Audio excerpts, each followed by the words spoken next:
The notion that global warming is a satanic mission to undermine Jesus is a concept that has been debated by some Christian groups. According to this perspective, the forces of darkness, led by Satan, are orchestrating a grand scheme to destroy the earth and its inhabitants, thereby undermining the teachings of Jesus Christ. This idea is rooted in the belief that Satan seeks to lead humanity astray from the path of righteousness and that environmental degradation is a key component of this plan.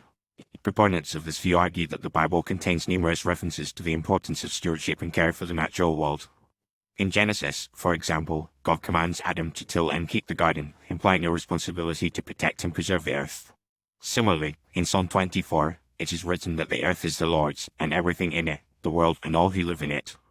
These verses suggest that humans have a sacred duty to care for the earth and its resources, and that failing to do so is a form of disobedience to God's will. By contributing to global warming and environmental degradation, humans are, in effect, undermining the teachings of Jesus and fulfilling Satan's plan to destroy the earth. This perspective is often linked to the idea of the end times, in which the earth will be ravaged by natural disasters, wars, and other catastrophes, paving the way for the second coming of Christ. In this context, global warming is seen as a harbinger of the apocalypse, a sign that the world is indeed approaching its final days. Moreover, some argue that the push for environmentalism and sustainability is, in itself, a form of satanic deception. By emphasizing the importance of reducing carbon emissions, conserving natural resources, and protecting endangered species, environmentalists are, unwittingly or not, serving Satan's agenda. This agenda, according to Sam, is to distract humanity from the true issues of sin and redemption, and to lead people away from the teachings of Jesus. However, this perspective raises several questions and concerns. For one, it oversimplifies the complex issue of global warming, attributing it to a single, evil entity rather than recognizing the multifaceted nature of the problem.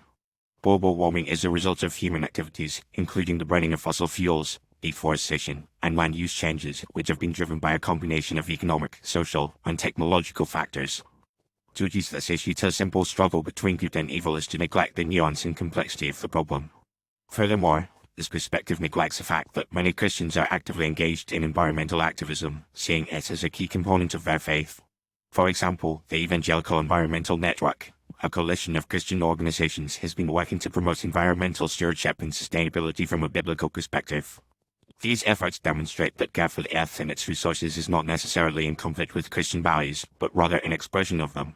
In conclusion, while the idea that global warming is a satanic mission to undermine Jesus may be a compelling narrative for some, it is a perspective that is rooted in a simplistic and misleading understanding of the issue. Global warming is a complex problem that requires a multifaceted solution, one that involves economic, social, and technological changes, as well as a deeper understanding of the natural world and our place within it. Rather than attributing this issue to a single, evil entity, we must work together to address the root causes of global warming and to promote a more sustainable and equitable future for all.